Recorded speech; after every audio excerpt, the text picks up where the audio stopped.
Bonjour et bienvenue sur le plateau d'Actu Environnement, un plateau aujourd'hui consacré au Salon Pollutech qui fête cette année ses 40 ans.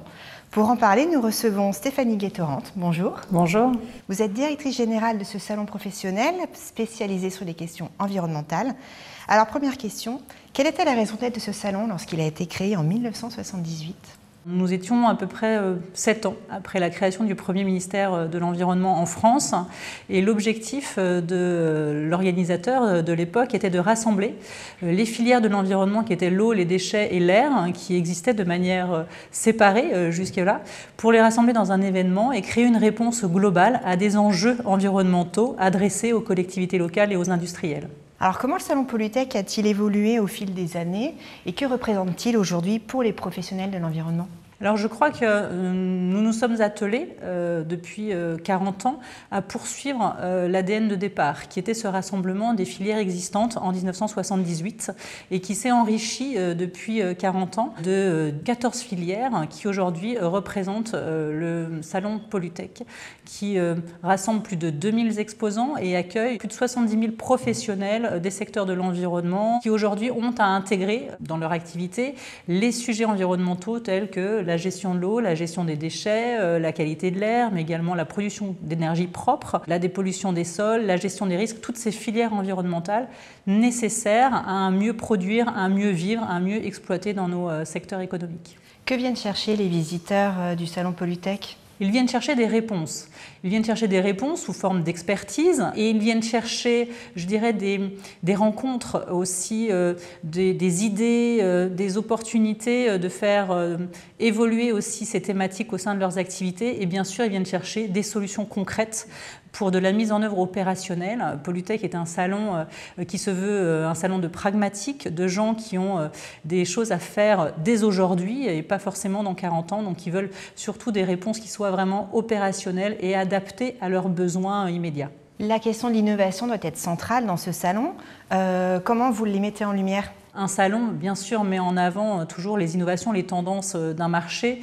Et Pollutech, je dirais plus que tout autre, a ça au cœur de son événement. C'est vraiment un endroit où les entreprises, les professionnels attendent en fait ce rendez-vous pour lancer leur innovation. Près de 200 innovations technologiques sont présentées à chaque édition. C'est une quantité assez importante dans tous les secteurs d'activité. Pollutech est une vraie vitrine de promotion des solutions innovantes.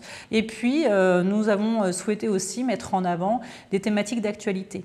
La France a une feuille de route de l'économie circulaire. Pollutech va aussi se faire le lieu de valorisation des initiatives et des projets en matière d'économie circulaire, à la fois bien sûr portés par différentes filières, mais qui sont aussi l'opportunité de montrer sur une thématique.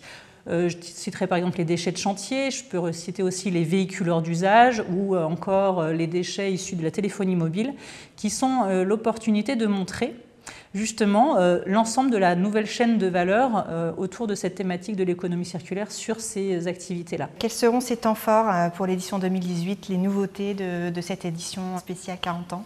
Nous avons souhaité avoir un événement un peu phare qui s'appelle le Sommet Villes et Territoires engagés vers une économie circulaire.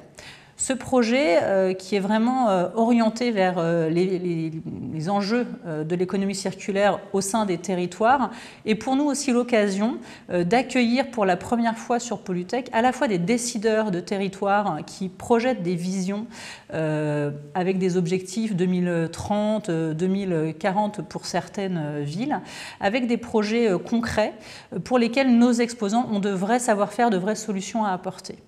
Donc ce sommet va permettre à la fois aux décideurs, mais aussi aux gens qui mettent en œuvre concrètement sur le terrain, d'avoir un moment pour justement réconcilier vision et mise en œuvre opérationnelle autour d'une cinquantaine de projets que nous sommes en train de collecter actuellement et qui seront présentés à la fois par des villes internationales telles que Londres, San Francisco, Amsterdam, également des petites villes ou des villes de taille moyenne, notamment il y a des projets aussi en Afrique qui seront présentés notamment par le Burkina Faso et la ville de Ouagadougou, puisque le Burkina sera notre invité d'honneur cette année.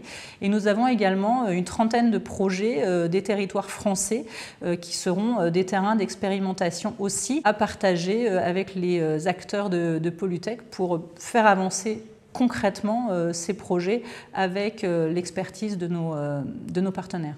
Alors vous en avez un petit peu parlé tout à l'heure, la dimension internationale est également un enjeu phare du salon. Comment s'est-elle développée et dans quelle perspective ?